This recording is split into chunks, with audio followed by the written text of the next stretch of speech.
Hi, firstly, I will show you how to change the currency symbol. Go to the Settings tab and press the Edit button.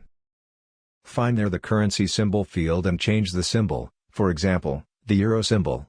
Now save settings. Next, I will show you how to set prices. Before that, let's create the groups that we will use for prices. Click PC Group Settings. To add a new group, press the plus button. I will name the group.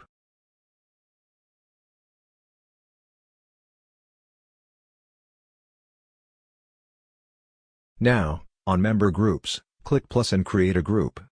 Name the user group. Now I will create prices for these groups. Click Define Price.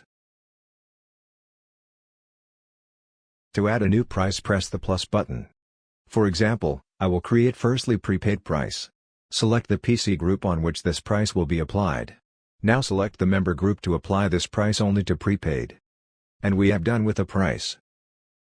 Now, I will create a price only for created earlier member group.